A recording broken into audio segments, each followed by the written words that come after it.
good afternoon, good evening, good morning, wherever you are.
But with Jane's death,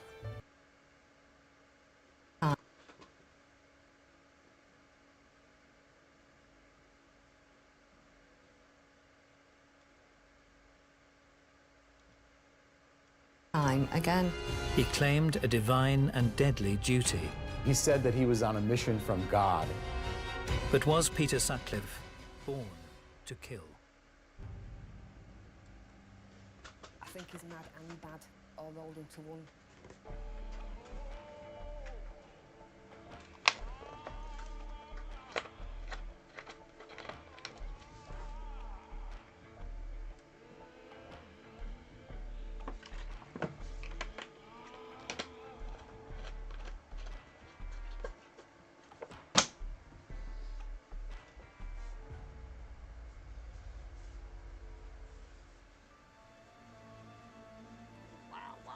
I was 14 at the time. I'd been with my sister, but she was walking up in front. In August 1975, Tracy Brown was returning home from a night out with friends. I just saw this chap walking towards me, and he stopped and looked at me.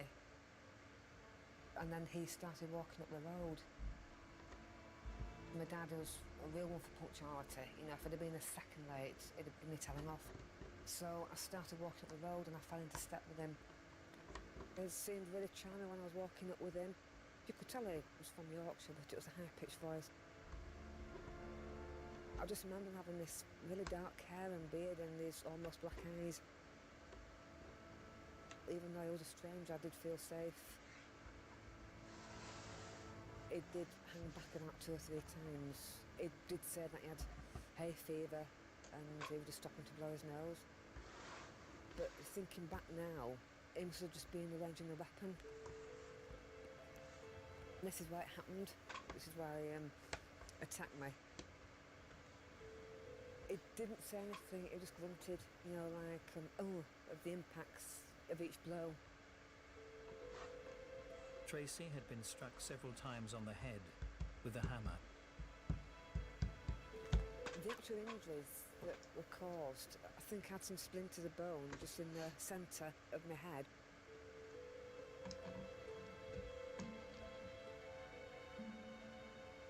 After he attacked me, a car came down and disturbed him, and then he threw me over that fence over there. Covered with blood, Tracy managed to crawl to a neighbour for help. I remember the whole thing, what happened, because I never fell unconscious. After surgery, she would provide police with an identikit picture of the assailant.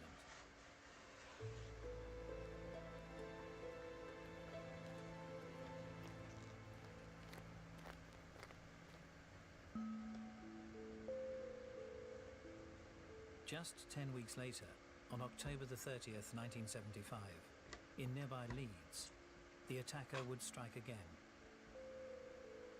This time, his victim would not be so lucky. The body was found at Scott Hall Road on the field at the back. That was a savage murder, and it was said to be a good time girl, which was implying that she was working as a prostitute. 28-year-old mother of four, Wilma McCann, had been struck twice with a hammer and stabbed 15 times. Police didn't connect the incident to the earlier attack on Tracy Brown. We thought it was just an individual act of murder, an attack on a prostitute, a punter that had got annoyed for some reason and overreacted and killed this poor woman. But Wilma McCann's murder would not be an individual act.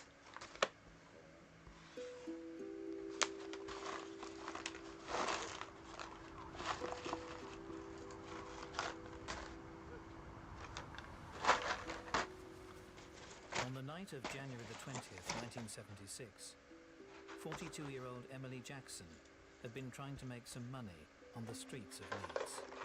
Emily was actually married and living with a husband. At that time, I think that the family business, there was problems. I think there was a tax bill coming in. The next morning, she was found dead. The injuries that Emily sustained were horrific. He had stabbed her 57 times with a Phillips screwdriver.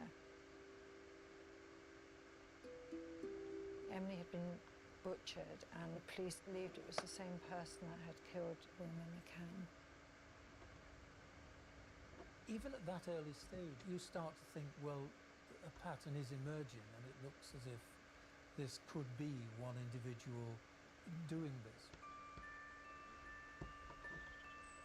The question for us was, is this the classic serial killer that's going to go on and on and on? Their fears would be justified.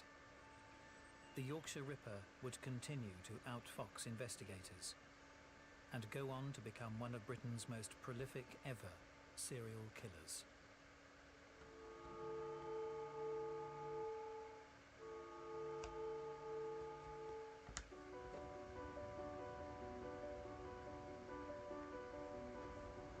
In the mid-70s, the Yorkshire Ripper had brutally murdered 2 women in Leeds.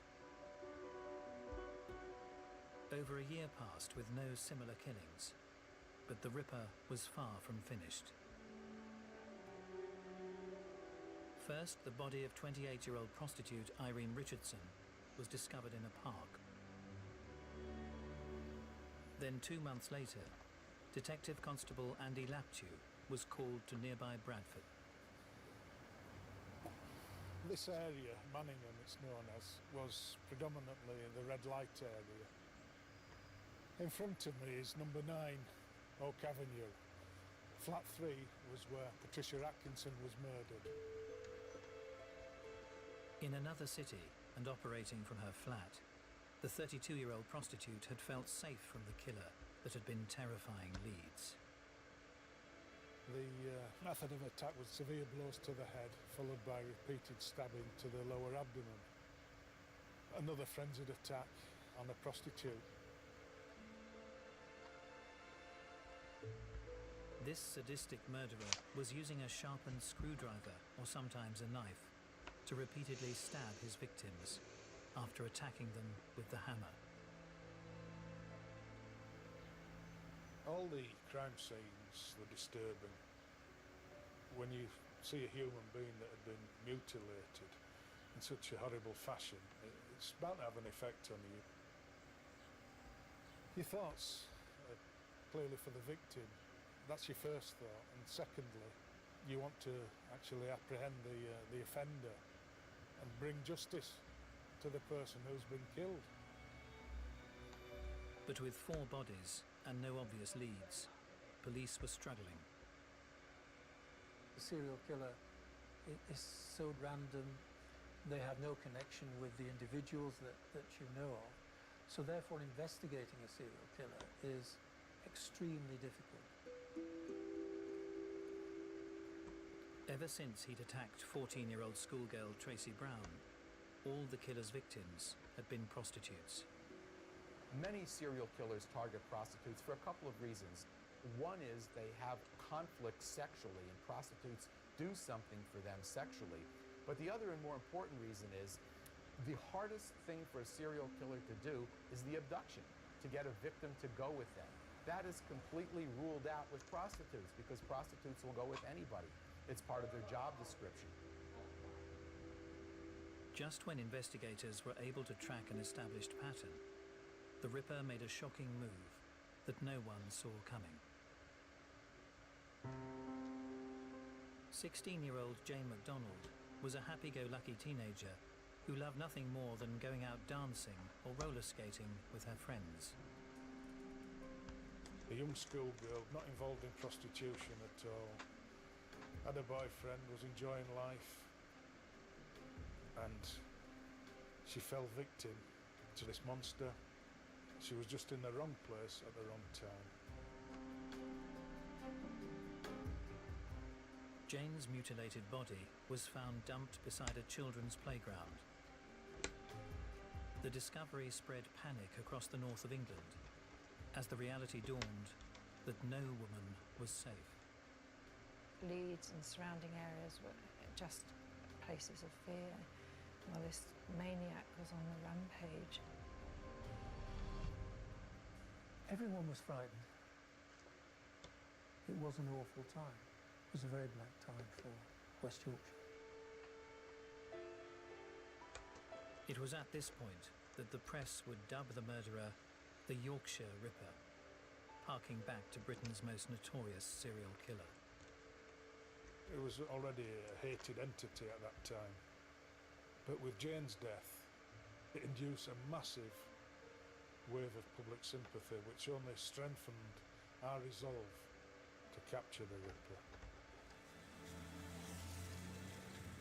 Police monitored red light districts around Bradford and I am Leeds, with them. desperately hunting the killer. But the Ripper remained one step ahead. How are you doing?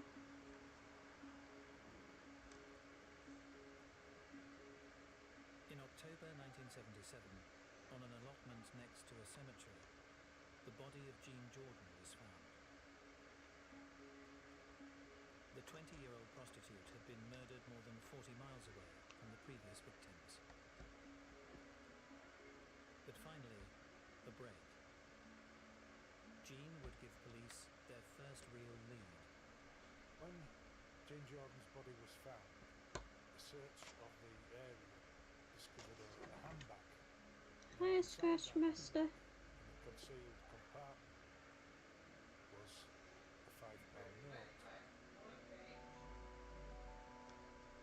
The note was brand new, and detectives thought it may have come from Jean's last customer, who might have received it in their wage packet. If they could find that person, there was a chance they would find the Ripper. We went to the Bank of England, and the Bank of England told us that this note was part of a batch, when it was printed and where the bulk of these notes went. And a batch of millions of pounds from memory was a lot of notes. The Police established the note had been given to one of about 5,500 people across 34 companies, just days before Jean Jordan had been murdered. And one of the companies was Clark's, which was a local. In other words, it was a needle in a haystack. So we went to Clark's and they told us whose wage packet they'd gone into. One recipient was a lorry driver who'd just bought a new house with his wife in Bradford, 31-year-old Peter William Sutcliffe. Sutcliffe was the elder child of 6 Oh, children. okay, one And second. he was said to be kind of a sickly, weak child, very, very close to his mother. He was a mummy's boy. He was always hanging on to his mother's skirt or apron. Quiet, shy boy. His father, John Sutcliffe, was very flamboyant. He wasn't home often, but when he was, some of the children were frightened of him. Certainly he was very much a bully to his wife. He had affairs, he bragged about them to his sons.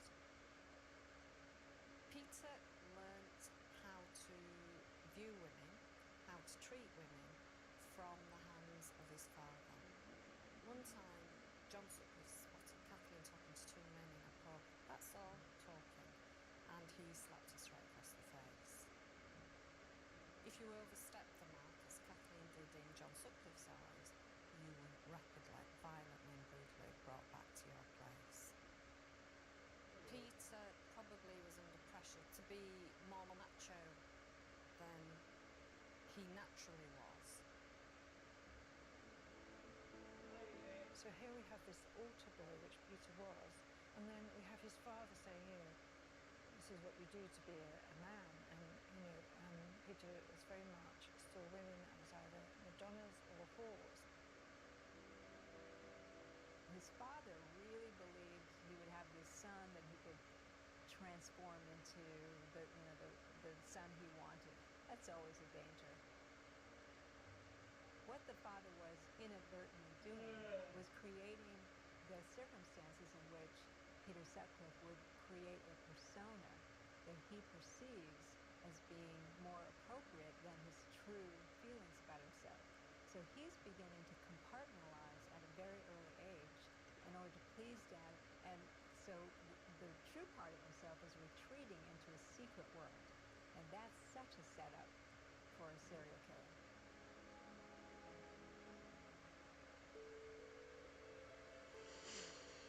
Detectives investigating the £5 note found on the body of Jean Jordan interviewed Sutcliffe twice.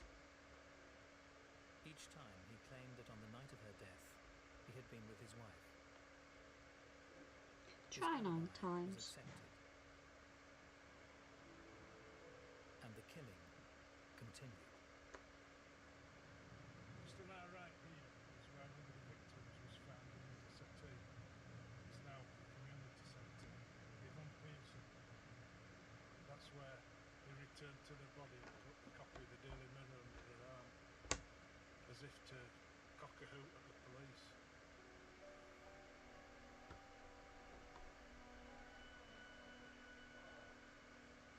As well as Yvonne Pearson, 18-year-old Helen Ritker and 40-year-old Vera Millward were all killed in the space of 5 months. The Yorkshire Ripper was now the prime suspect in 9 murders. Police were under intense pressure to make an arrest. What you've got to remember in those days, we didn't have the technology, we didn't have the communications, and all the paperwork was just that, it was paperwork. We had 8 or 9 murder investigation rooms which we brought together in the centre of Leeds. There were literally tens of thousands of lines of investigation, which were all run manually.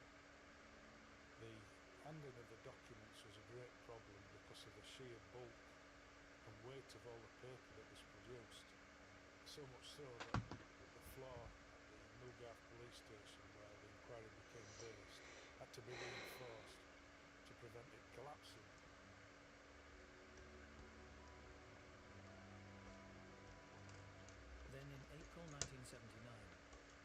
killer struck once more. This time, Ding-a-ling-a-ling. 19-year-old Josephine Whittaker, Ding-a-ling-a-ling, another victim who was not ding-a-ling-a-ling. a prostitute. Despite the largest manhunt in British history, police seem no closer to catching the Yorkshire Ripper. But in a shocking turn of events, they would receive a message from the unlikeliest of sources. Letters and an Too audio much tape information. that purported to be from the Ripper himself. I'm Jack. You are no nearer catching me now than 4 years ago when I started. The letters and tape had been posted from Sunderland and Wearside, and experts verified the voice was a distinctive Sunderland or Geordie accent. With this extraordinary break in the case, detectives began to focus all their investigations in that area. But no one could have foreseen the devastating consequences of that decision. Yeah, they got the wrong guy.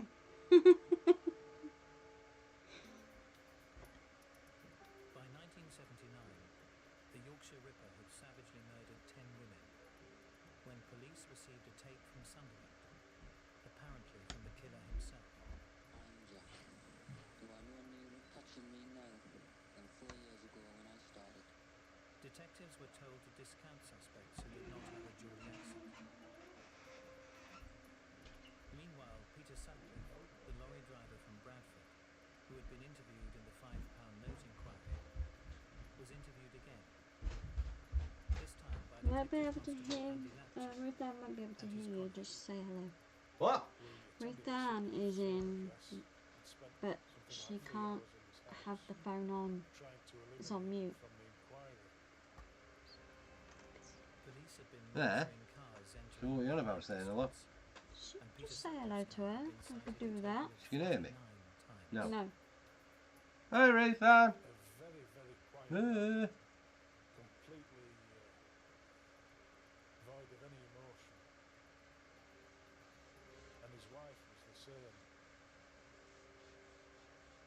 At school, Peter was a remarkable student.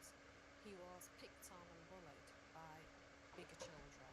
Oh, you want a treat, He don't you? left What there day is it? Hmm? occasions. 7. The young, painfully shy 10 past 7. flitted between Huh? several jobs before settling for Yeah. 4 years in a role where his strange behaviour became even more Great. Hello? He was What are you the rubbing on the brave floor and for? resurrected Oi. military. Pervert, This was a come job here. he was thought to Come on. absolutely enjoy and obsess I knew you'd come running for that. Yeah, yeah. No, give us a big hug. You're a good girl. He began to Yum, yum. steal things off of the corpses, so clearly it wasn't I completed it. and then to Hmm? play with Completed it. party tricks Oh, with did them. you? Yeah. So we definitely have a person who is somewhat desensitized to death and used to corpses. He kind of knows all the mechanics of the behind the Yum, scenes yum, stuff. yum. It's not a Yum, mystery, yum. there's no mystique to it. He would turn up in the pub with Was it? wounds and Hold on. he'd want to touch Hold on. them, he'd want to put his hands in the bags. There you go. Bits where Hold on. somebody had been killed, Hold for on. example, on the railway line. He Good was girl. also play very Oh. kind of offensive Oh, me knee. jokes that he thought were funny. Stabbed on that frigging ladder. Getting a skull out of the ground and frightening schoolgirls with Hi, it. Scratch Master. So it was strange.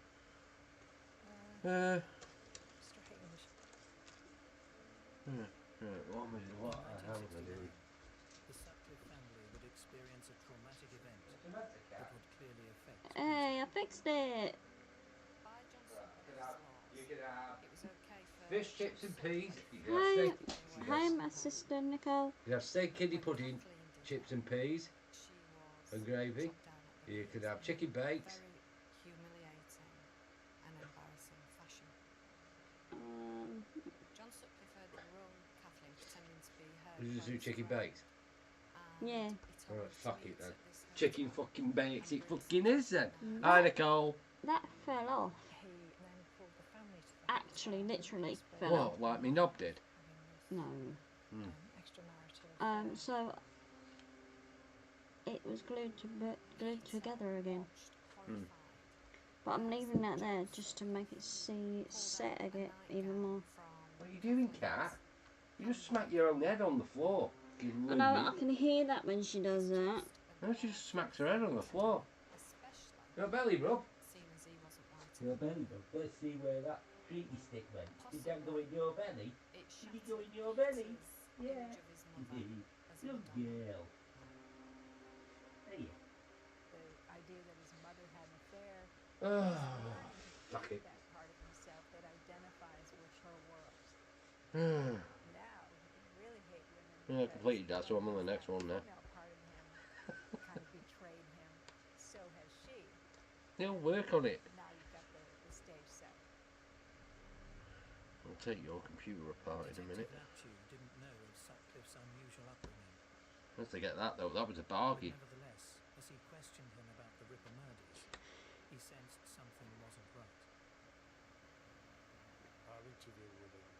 Hi! There's no reaction. Is that Peter Sutcliffe? If he only had a hammer in the morning, a hammer in the evening.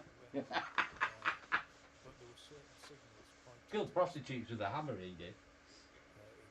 created I think they know that because they've been listening to And he was it. a truck driver. Yeah. And he was interviewed 9 times. suspicious. His physical description was one thing. The photo football, an amazing resemblance to Sutcliffe. The £5 note inquiry. His vehicle was spotted in the red light areas on more occasions than what was known. So we did our report. In fact, I took it personally to the officer in charge of the inquiry, who, because of him not being from the northeast and not having a job, summarily dismissed the inquiry. I think I'll have a good light on now. I guess. Sutcliffe had now been interviewed 5 times, much to the amusement of his colleagues.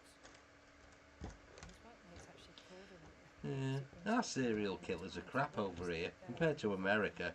I think we should start making better ones. What?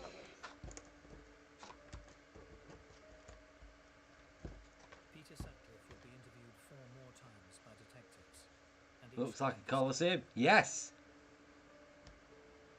It might the be. huge police investigation It looks continued like the coliseum. Yeah. and growing public Who frustration. knows? That was a giant butt plug. Well, described it as a ghost town. In fact, there was a large protest march by women. That's why I called it the mystery. Well, we know what the next one's going to be. The police Exactly. So there's going to be another mystery puzzle. prostitutes, Hey, kitty. but it also You had okay? a tragic consequence. Yeah. The Wow. red light areas were getting too hot for him. He was obviously aware of the He's police doing presence. pointing again, Anna. Mhm. Been up the fucking ladders. Fix the roof. Decided to change his hunting route. On September And I've been doing my garden work, but Barbara Leach became the Ripper's 11th known victim. Poor Barbara, she was found in a niche used for dustbins.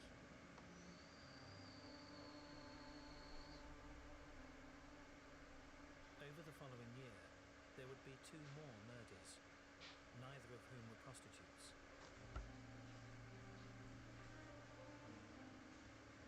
Civil servant Marguerite Walls, and then student Jacqueline Hill. While police were stretched to the limit, the public lived in fear. The investigation into the Ripper murders went on, it seemed like forever. He was always one step ahead. We never seemed to get closer. With so many murders to his name, the Yorkshire Ripper was the most wanted man in Britain. All detectives could do was hope he would slip up and give them the lead they needed. It's not through hard work that most serial killers are arrested. It's by accident.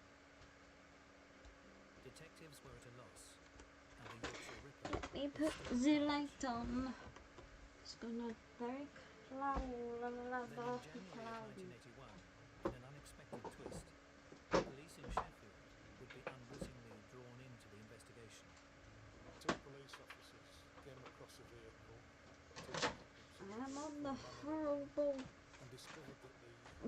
horrible but annoying with the vehicle. black That ran around section Belfast, of so the arrested the driver for suspicion cross of stitch theft of now. number plates.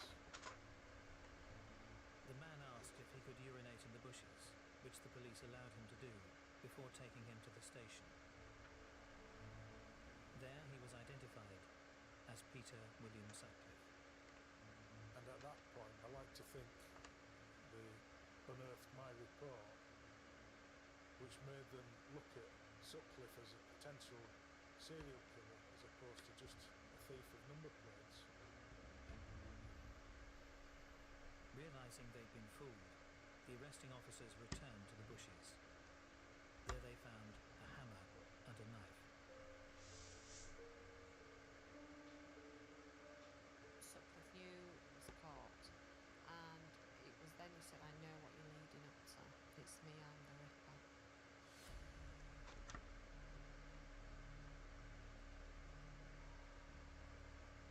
From 3:30 on the Sunday to I think 4:30 on the Monday, he confessed his crimes. After 5 years at large, the Yorkshire Ripper was finally behind bars. Out of the blue, an officer mentioned to me that the Ripper had been caught. And I thought, oh, that's wonderful, mate, fantastic. Who is it? You know who it is? She replied, a fellow called Peter William Sutcliffe. Well, you can imagine the bottom fell out of my world. Bearing in mind that 3 women had died since I submitted that report. And it's something that will always haunt me. And all sorts of factors start bombarding your mind with doubts. I don't think I'd be here if I didn't.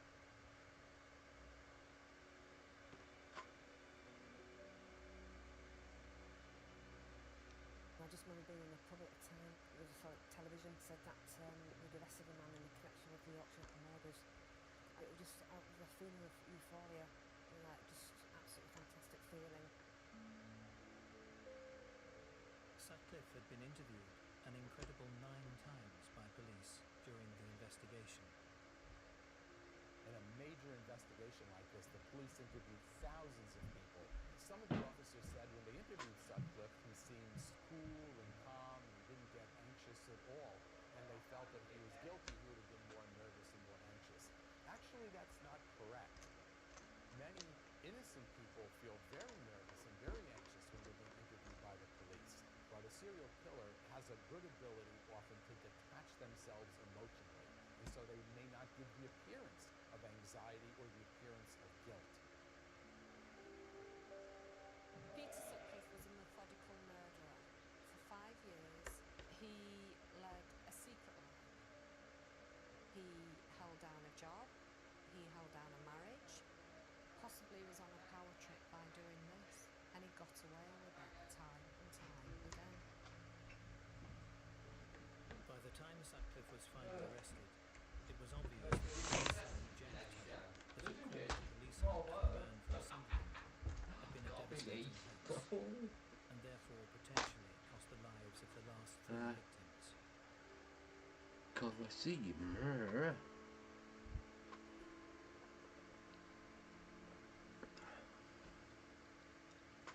But why had Sutcliffe embarked on his reign of terror?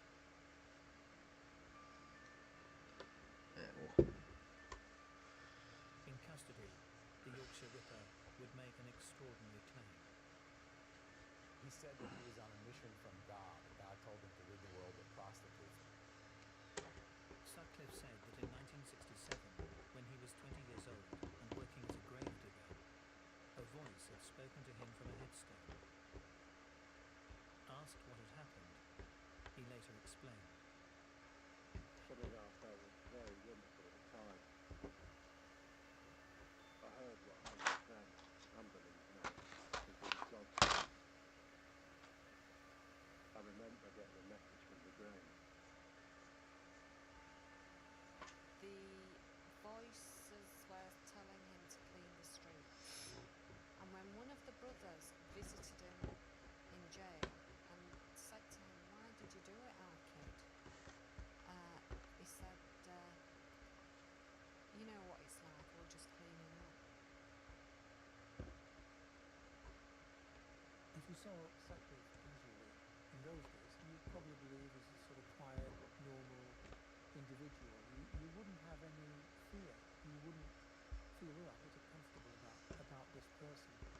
He would talk about the weather, he would talk about sport, he would talk about what was in the newspapers, but when he talked about the murders, some of the horrific injuries he committed on these women, he would talk about that in the same vein that he talked about football match.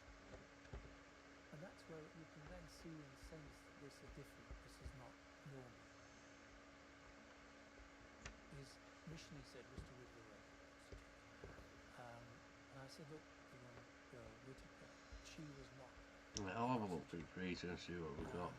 He said, that, I mean, remarkable. He said, I thought that. It does look like the Colosseum.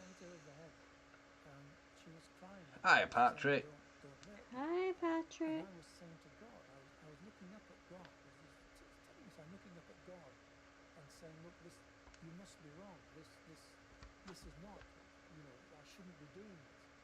And this is when God was really crossing him. God was saying, you question me.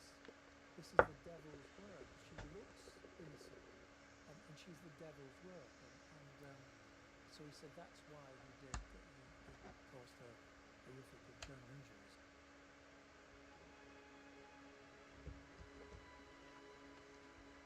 But not everyone would believe Sutcliffe's story of his divine mission.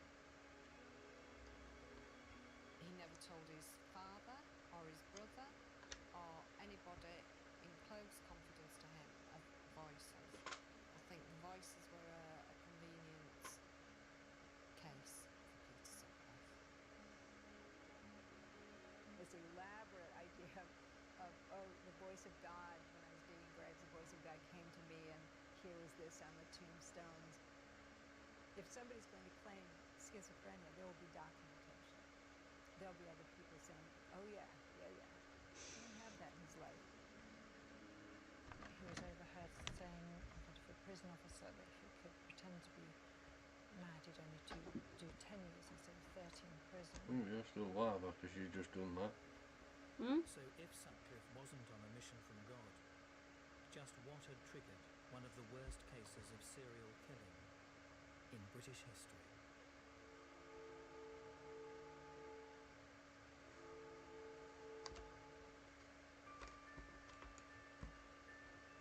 Peter Sutcliffe claimed that when he viciously murdered 13 women, he had been on a mission from God. But the evidence at crime scenes alluded to a motive that was more sexual than divine.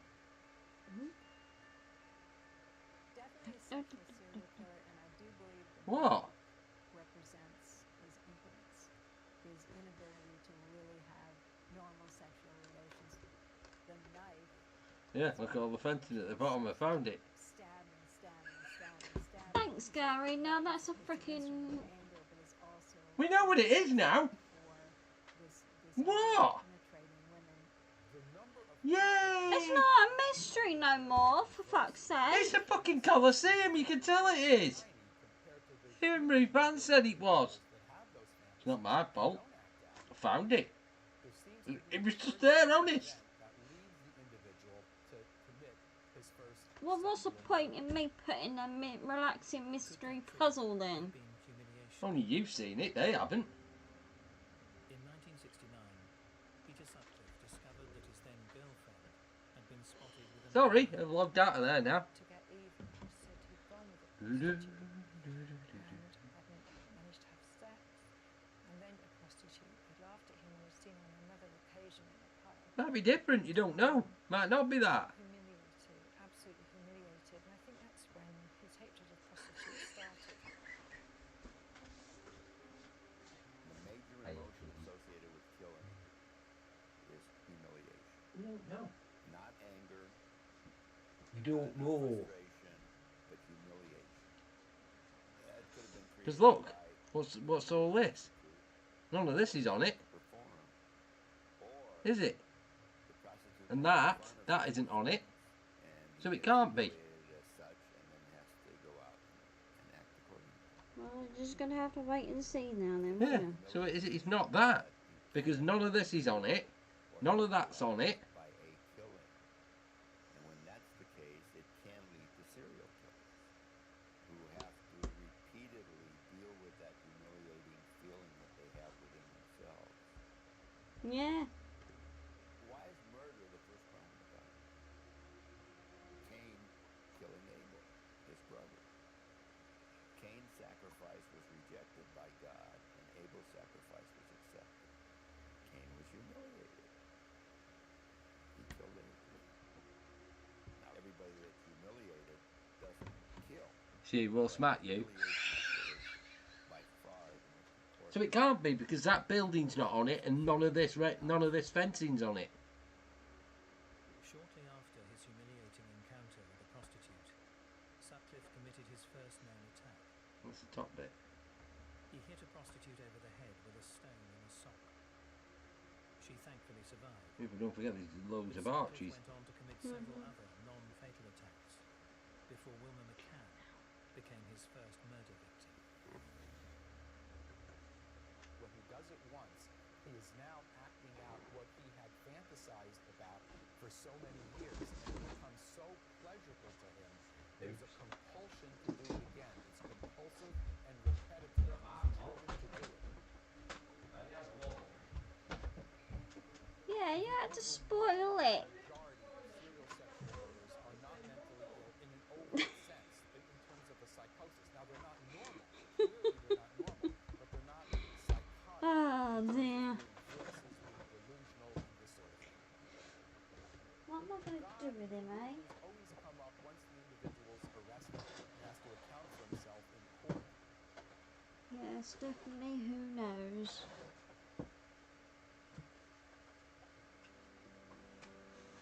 Peter Sutcliffe, the infamous Yorkshire Ripper, stood trial at the Old Bailey in 1981 on 13 counts of murder and 7 of attempted murder.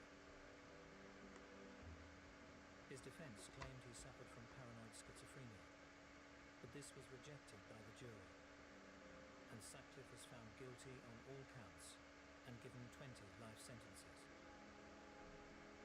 But the question remains, was Peter Sutcliffe born to kill?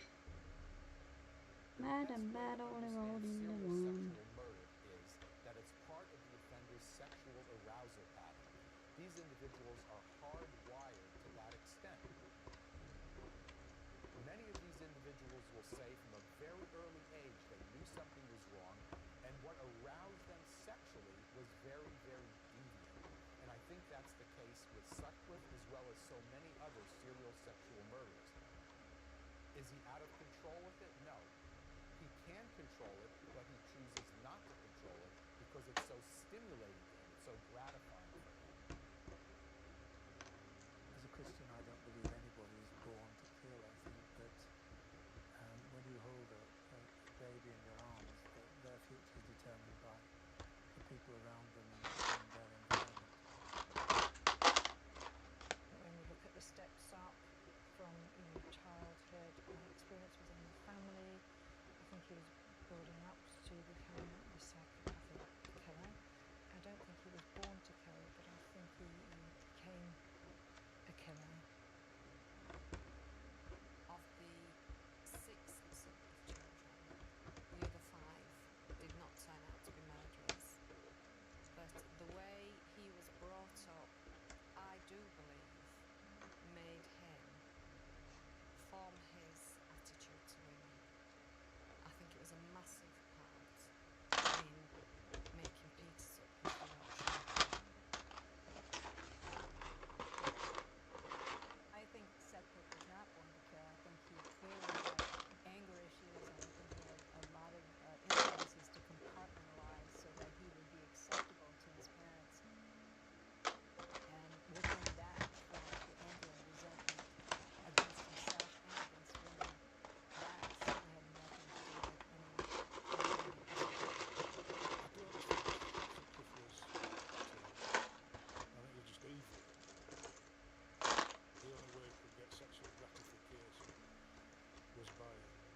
swimming. I just think it was some evil that was inbuilt into him, just the way he was wired. I just think he's been using God and these voices as an excuse. You know, he's where he is, and he deserves to be where he is until he's down in there. I think he's mad and bad, all rolled into one. Whatever Sutcliffe's reasons for his murderous rampage, for some, the devastating impact of his crimes remains evident to this day. Even though it doesn't affect me as much now, but there's not a day that goes by when I don't think about it. So I was teasing at the back of my mind. It'll be with me till my dying day, definitely. Thank goodness I've been able to move on with my life, and I've had the strength of character to move on with my life. 13 other people lost their lives, and they weren't so lucky.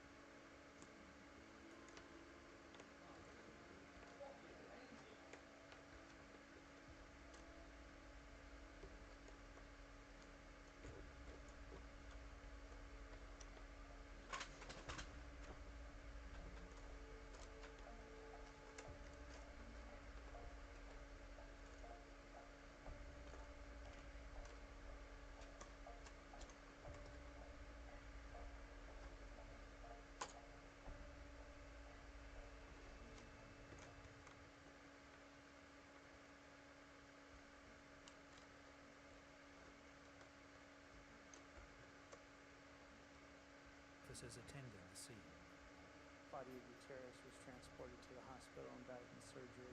We learned she was shot with a shotgun at close range. With authorities still struggling to put the pieces of this intricate puzzle into place, and the number of shootings having now risen to a staggering 25, Cliff Jewell began to follow a hunch. I always believed it was more than one person, because shots were fired from both sides of the car, and it's difficult for a person to drive, look for witnesses, and shoot somebody accurately. They didn't miss. They hit everything they aimed at. Oops, dropped one. With detectives now on the hunt for a pair of perpetrators, the escalation of violence would ascend to terrifying heights before investigators got the break that they craved. In June 2006, officers were called to fires that had been started at 2 supermarkets. There were 2 fires at 2 different stores within 8 miles of each other, within 45 minutes of each other. That caused the sprinkler system to go and caused about $10 million worth of damage to the contents. CCTV cameras had captured images of 2 suspicious characters. Yeah, I'd like to see the outcome of the end of the week. Surveillance equipment in stores, we were able to get surveillance photos of the areas. Of those tarot cards. And on both of the surveillance images, we found the same 2 people in the store, so we were able to put a bulletin out. After an appeal for information, investigating officer Darren Smith would receive a tip-off identifying one of the suspects. We got a call from someone who said they knew the person named Sammy, and a couple of bars in particular in the West Phoenix area. From that point, we went to those bars and did some surveillance, but we never found who this was. We continued surveillance in areas we thought he may be hanging out at, but we never found him. Sam Dietman's life had been on a downward spiral for years. Growing up, Dietman would show little interest in school, and his adolescence was marked by a series of run-ins with the law, quickly racking up a number of minor convictions. The child of divorce whose parents were often absent, his marriage to his teenage sweetheart turned sour, leaving him homeless and estranged from his 2 young children. Dietman soon slid into substance abuse. Sam was 1 foot away from always being homeless, 1 drink away from not having any more to drink, drugs. Joining Sam in seeking solace in drink and drugs, Dale Hausner had demons of his own. His family had a history of mental health issues, and the young Hausner would often complain of depression. although he would refuse and avoid offers of professional help. His father, who was frequently both distant and difficult, struggled to form any meaningful relationship with his son, and the pair would often clash, forcing Hausner from the family home at an early age. He had been married, had 2 young sons, and this was probably a decade prior. He and his wife were driving home. She was driving. There was a step baby and his own child. They drowned in a car accident, an overturned car accident, and there were horrible recriminations between the married couple. The loss of his children would spark an incident involving his now ex-wife that revealed a propensity for violence, bubbling beneath the surface. She was driven out into the desert in her 90 by him, and she thought he was going to kill her and said that he was going to, aiming the gun, but some off-road motorists came up, and if it hadn't been for those people coming by, then she probably would have been his victim. The final ingredient in this deadly cocktail was crystal meth. 2 guys who lost their wives and everything else, what are they going to find to make them feel like things matter? Well, the drugs do. Methamphetamine makes you feel alive. You don't have the same inhibitions. You feel so much larger than life, and you almost can't keep control of yourself. You just keep going, and you feel invincible. The very same night the supermarkets had been set ablaze, military veteran Paul Patrick was walking to a local garage to buy cigarettes. Paul Patrick was living with his mother and his sister at the time. He was the breadwinner, and his mother was ailing. She was a heart patient and had stents in her heart. And his sister would take care of the mother while Paul earned all money. With the serial shooter's tally of violence now totaling 33 incidents, including 12 animal shootings, 9 human casualties and 7 fatalities, Paul was about to become number 34. Well, that can't be right anyway, because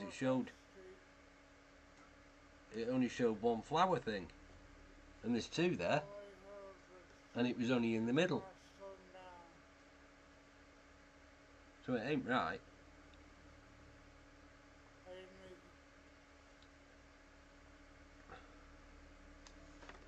You okay, kitty? The pain was terrible.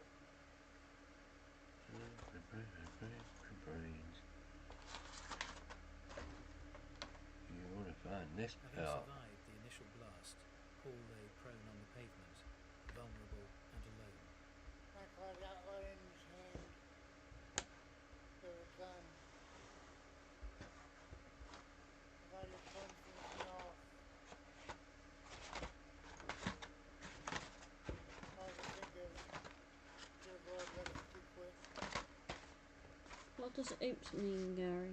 Paul, the man bearing down on him with a gun, was friend. Oh, I was playing on my game. I just shot all the US Marines. I ran in the room, I thought it was an enemy, and it wasn't. It was 2 US Marines, and I just shot them all in the face. My bad. And it said game over.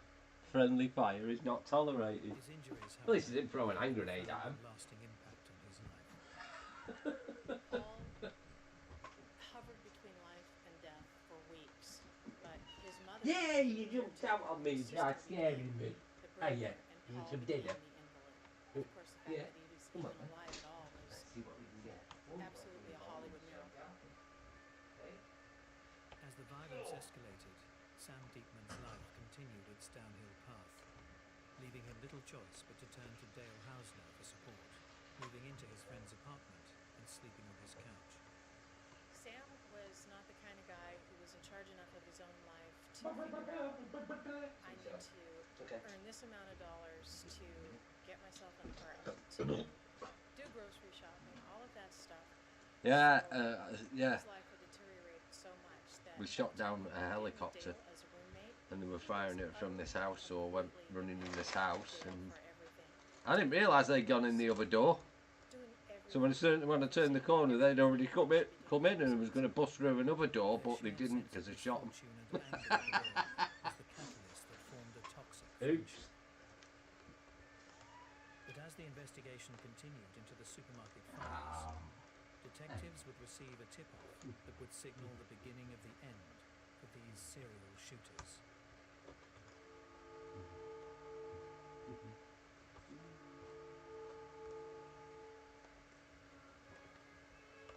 In 2005, the city of Phoenix fell victim to a string of random Don't shootings you dare. that targeted people, pets, and property, creating a climate of fear that left its What's the citizens point in that? captive in their own homes.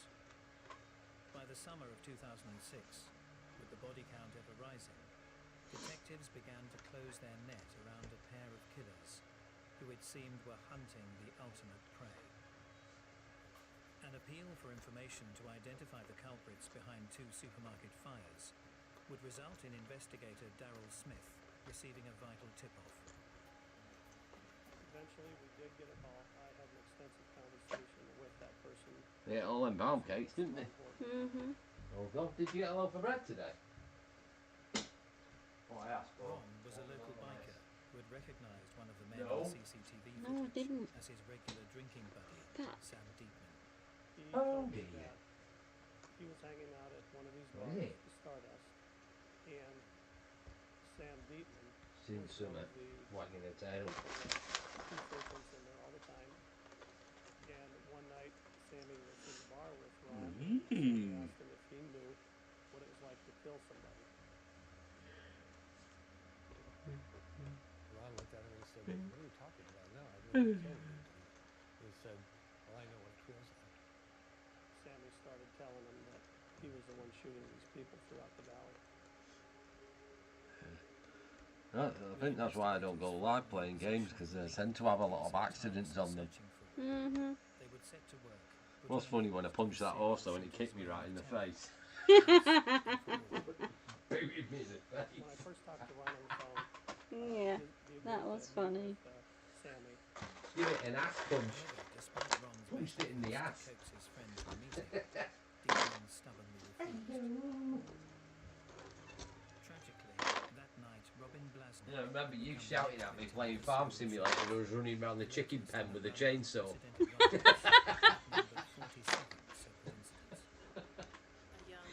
I said you won't be able to get them. They won't catch it. You won't be able to catch them because they're too fast for you. Although it was too late to save the life of Robin Blasnick, Ron arranged a meeting with Sam the following night. I just find the stupid things to do in games. Mm-hmm. Finally, Like the when B it word. happened, they showed up at the Stardust bar, and when Sammy Oh, I always find brothels in games. And hookers and lap dancers. Yep. Yeah. we continued the surveillance into the night. As soon as he starts the game up, it's the first thing he goes. I don't do it, I just stumble on them by accident. His apartment provided investigators with a chilling insight into the minds and motivations of this pair of ruthless killers. During the conversations on the wiretap, they were saying they were pioneers here in the area for shooting so many people. How's Ricardo need to be famous? Probably because he wanted to compensate for deep and strong feelings of inadequacy and inferiority that went to the core of his personality. Yeah, he They were found annoyed it. with the media coverage because they weren't getting the number of victims correct. They wanted to be on top. They wanted to be the ones that were recognized. It was a competition, it seemed to them. Then they started talking about Rob Smudge. killed the night before. They made Leave some me alone. statements about that shooting, which gave us the indication, obviously, it was them that did it. With police now in possession of the evidence they needed, they moved swiftly to get their men. At that point, it was decided that we would make the arrest. The green light went on. Sammy came out. He was taken down. Dale was arrested shortly after. Dale Hausner, wearing nothing but shorts, clearly caught on a Burpy. Burps. The reactions of Dale and Sammy to their arrest appeared to be no surprise. Calm, no resistance. On executing a search of Hausner's apartment, the picture became clearer still. The evidence found inside the home of Phoenix's most wanted men was damning. There was ammunition, and there were a whole case of lighters that matched the lighter that they found, the same color, everything, at the Walmart store. Scattered amongst the debris of drink and drug success were newspaper clippings the pair had collected relating to the shootings. There were pictures, there were books, like they were keeping trophies of each of the killings. Yeah, and he'll actually Keeping clippings as like big game hunters. Okay. swear a lot Look at too. what I can do so that If they he can was, use if he went live on a game, Found inside the rubbish bag was a he map would end up tracking freaking the path shooting of their everyone. deadly On that map, there were felt tint markings, and when we started looking at the locations of shootings, they corresponded with the dots on the map. In the trash bag, they found a soda can that had a 410 gauge shotgun shell in it that had been fired. Forensic evidence would later show that the shell had been used in the previous night's slaying of Robin Blasnik.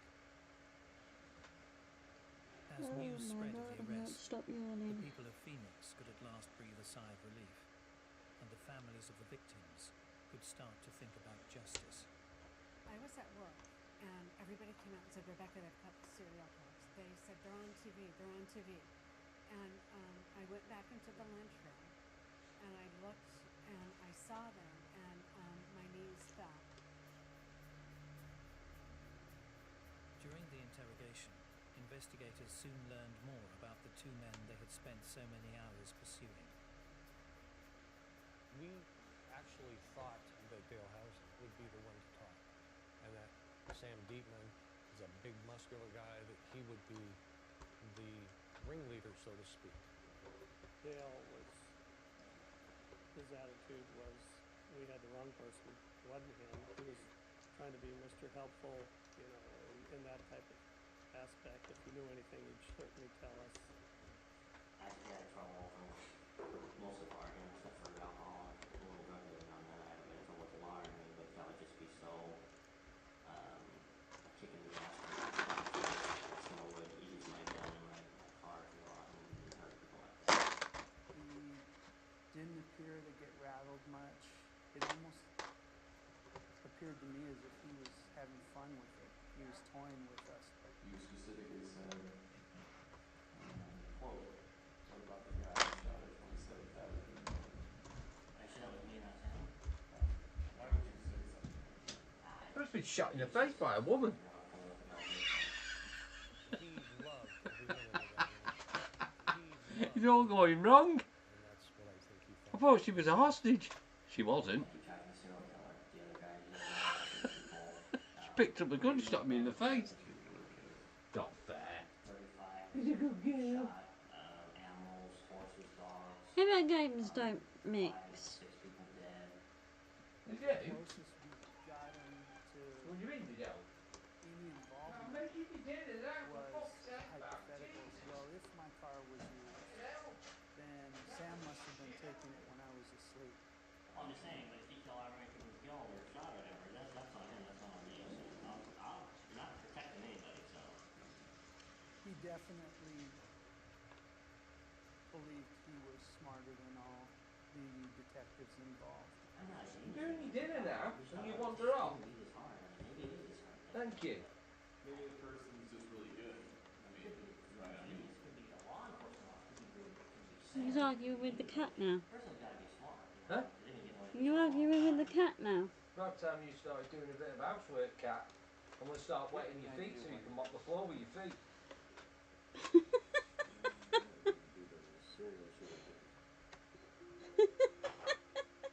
Dietman was quick to confess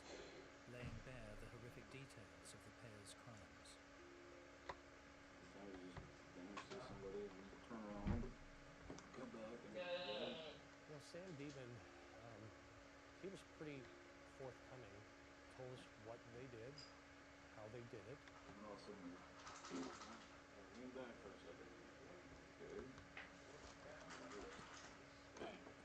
Okay. And let me continue. What is Dale? There you go, Twinkle Tits. Circle is good. Anyway, yeah. Seemed to me like he was going along. Cat's been fed. I think it was obvious he was. Let's just see if I can get some treats. Is it fair to say that Dale was in the reality of this than you were? Is that fair to say? Yeah, fair to say. Did you? Sam was somewhat of a mental prisoner of Dale, and Dale was able to manipulate that and involve Sam to this level of violence. Dietman also laid out information relating to numerous crimes Dale had carried out previously with his brother Jeff. That they said it specifically to you about being responsible for the death of another human being. Don't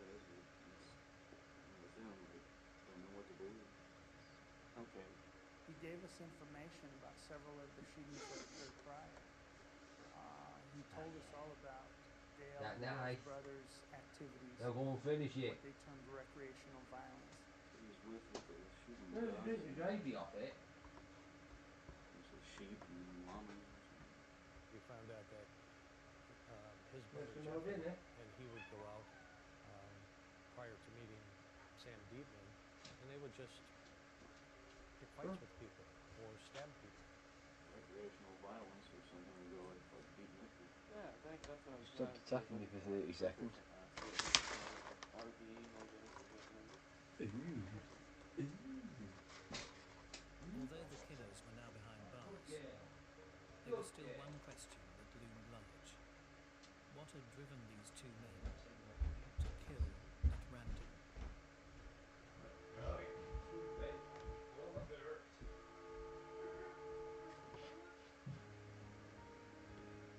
Between the summers of 2005 and 2006, Phoenix was plagued by a spree of random recreational violence.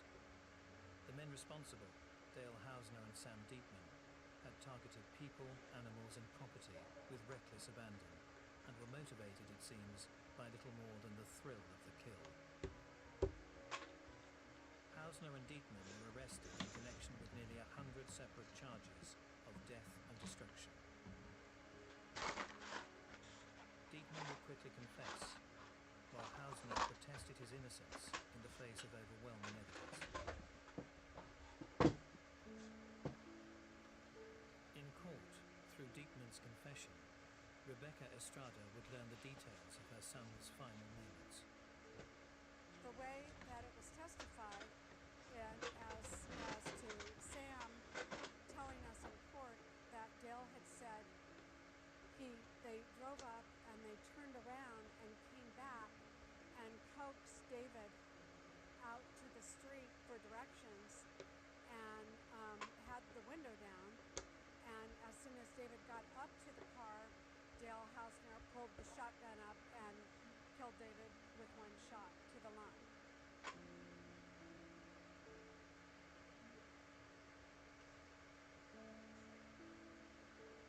Paul Patrick, who attended the trial every day, would be shocked by the arrogance and lack of remorse displayed by Hausner.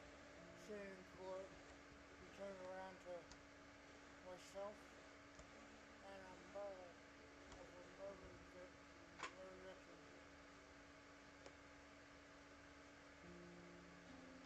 Keep the middle finger at us. I wanted to beat him. More shocking still were the revelations surrounding the death of Robin Blasnik. Evidence obtained from the wiretap would show the true depth of the pair's depravity. Dale Hausner is bragging about the shooting of Ms. Blasnik and making derogatory comments to her. Dale Hausner was saying, "Help me, help me." And what he was doing is mimicking Robin because she didn't die right away. I mean, vicious, how cruel to mimic a victim when they're begging for help. It was, and now you know what type of person you're dealing with here.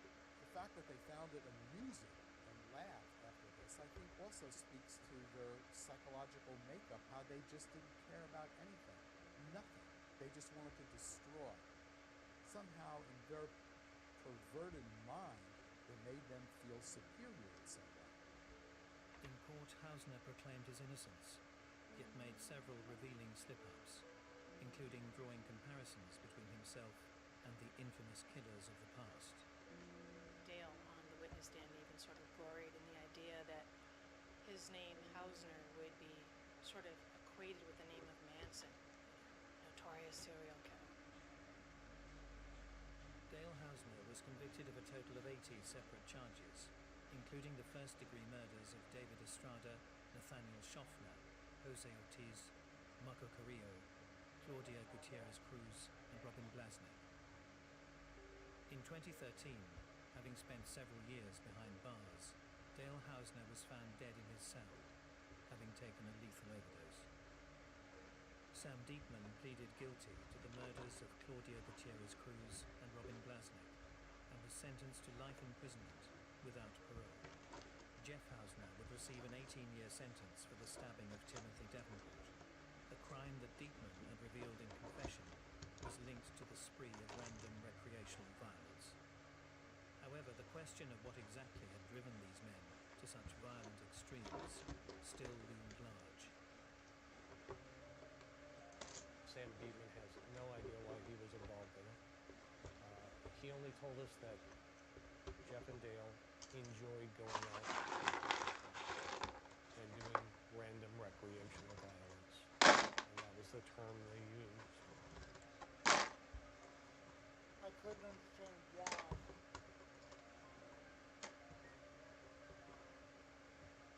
I was just a knockdown target for them.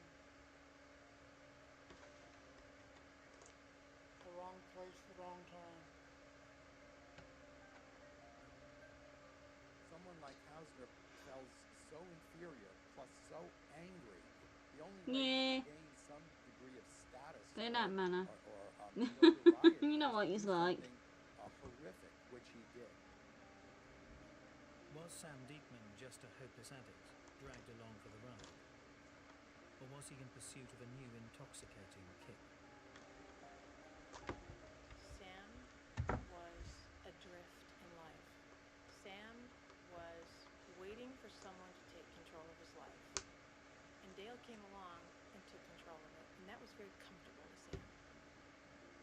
I don't think Diekman would have done this without Hausner. This was Hausner's brainchild. So were Dale Hausner and Sam Diekman simply thrill-seekers, playing at the most dangerous game? Or were they destined to be killers? I spent years trying to figure this out.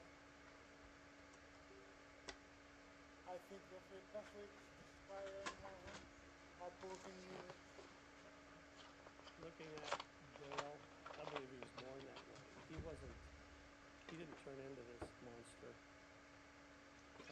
growing up. And looking at Sam Diekman, in this case, he turned into a follower of Dale's and would do anything for Dale just to seem to make him happy. I don't think any of them were born killers. I think if circumstances had been different in their lives, that you would not see them turning to murder. I certainly believe that there was something in Dale Hausner all along that caused him. And I think the death of his two children pushed him over the edge. A traumatic event could serve as a trigger, but it's a trigger to release what is already in the individual. It's not causative, but it could certainly serve as a trigger. But he was filled with an enormous amount of anger, an amount of hostility, Hausner was in particular. He enjoyed the bloodiness of it. There is something inside Dale, and it is evil. I think he could have fought it if he wanted to. For those Those who had their loved ones so unexpectedly taken from them, nothing could ever compensate for the shattering losses they suffered. Been a lot of years without him, and he had a full life to lead. Fond memories, however, will always remain. He was just the most darling boy, and he would put his little hands on my face and he'd say, "Mama, I just love your face. I love your face." And those precious little hands to hold, and he was just the most enjoyable person that was ever put on this earth as far as I'm concerned. For Colonel Patrick, although the scars may never heal, his determination to defy the odds will live on as a fitting tribute to those that were not so fortunate. I am not going to be beaten.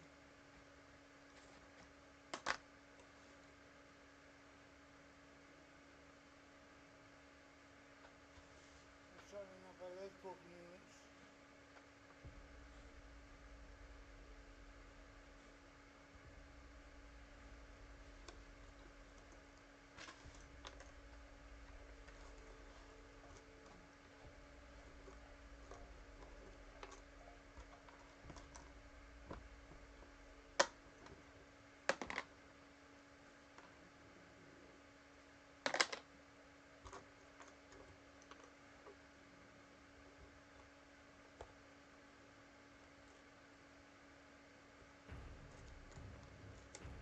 Canadian couple Paul Bernardo and Carla Homolka appeared to be love's young dream. It was like, the Barbie and Ken couple. They seemed like the ideal relationship. But they were far from a match made in heaven. The level of evilness with both these people is so extreme. These people were animals. What drove this seemingly clean-cut couple to their appalling crimes? There was Carla Homolka raping, torturing right alongside her husband, and she seemed to be enjoying it. Were Bernardo and Homolka born to kill?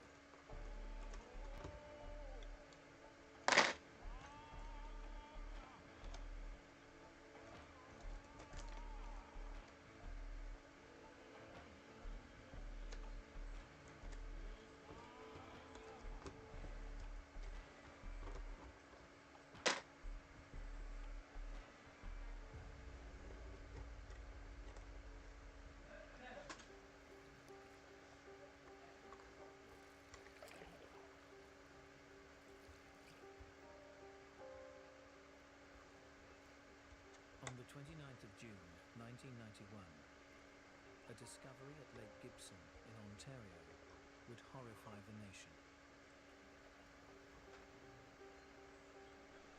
It would be a sickening chapter in a story that had begun 2 weeks earlier with the disappearance of a 14-year-old schoolgirl. Leslie Mahaffey was a typical teenage girl. Beautiful girl in every respect.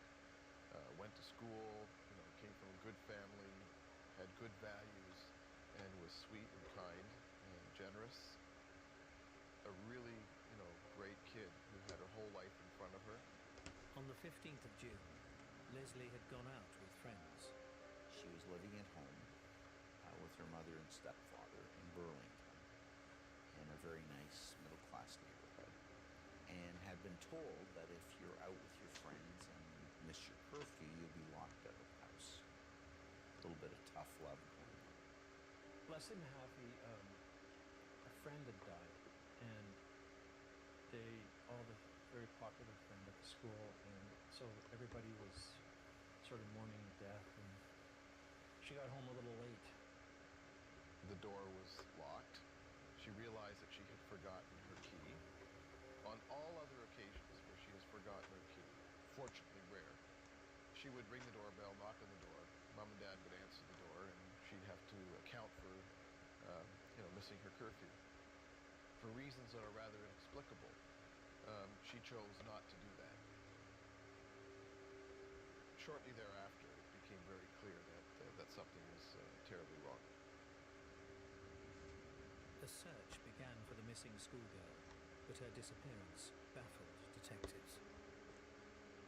When Leslie Mahaffey disappeared from her home in Burlington, the news absolutely shocked. Not just, obviously, those living in the neighborhood, but Canadians in general. 14 days later, a canoeist on nearby Lake Gibson would discover the appalling answer to Leslie's whereabouts. But for one young couple, the 29th of June would be a far different experience.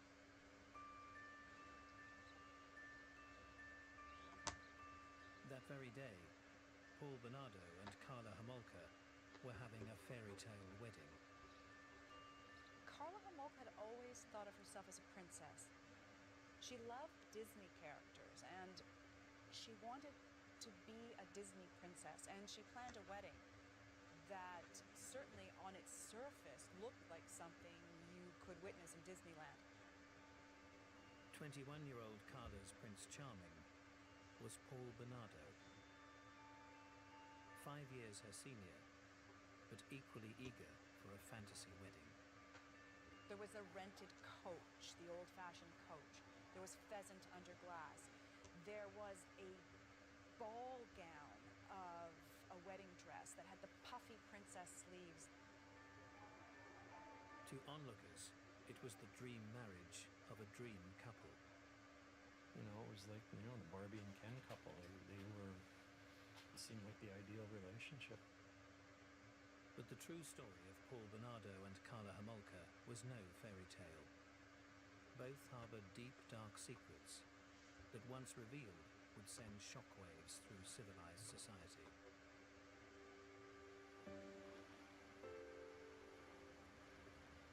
Carla Homolka's childhood has always been presented to us as more than average, or average plus.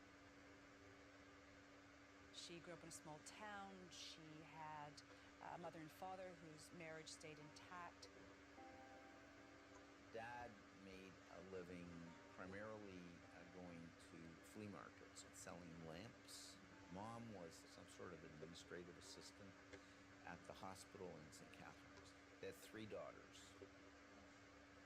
They were well liked in the community. The Homolka family, it was like they had a swimming pool, so it was a gathering place for everybody. So she wasn't like, you know, an only child or someone who didn't have a family. So she had a solid background. She was the oldest girl, blonde, blue-eyed, pretty, vivacious. Spent a lot of time as a child playing Barbie dolls, but wasn't at all shy or weak. She was naturally bright, but not diligent when it came to her studies. She was very typical of young girls from small towns. But it appears pretty young Carla may not have been all sweetness and light. As Carla grew up, and I guess became the rambunctious teenager that many of us did, she went from being the very popular, blonde, always had a date, or at least a couple of guys who wished they had a date with her, to a darker phase. At times, Carla's behavior struck friends as odd. Some of her friends called her bizarre because she was into the Ouija stuff and a little bit of the occult, and she seemed fascinated with death. She wore black.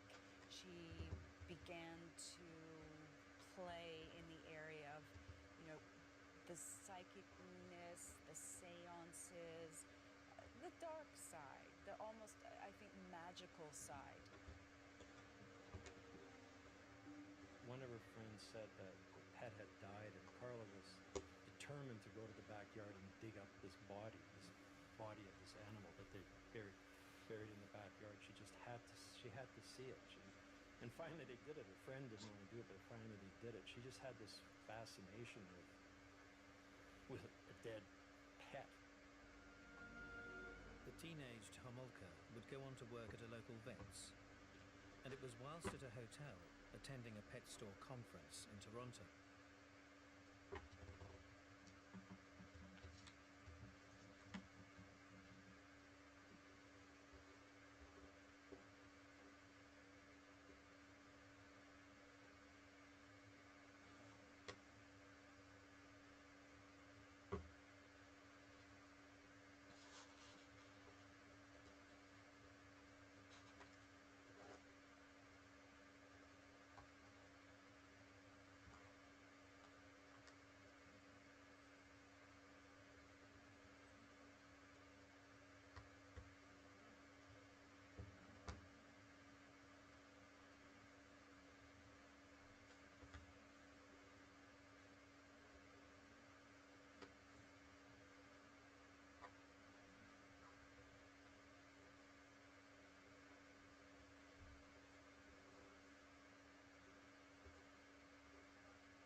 from me tonight. I will be live later on, so I will be doing some more games and whatnot. So thank you so much for joining us, and I'll see you guys later. Lots of love tonight. See you later.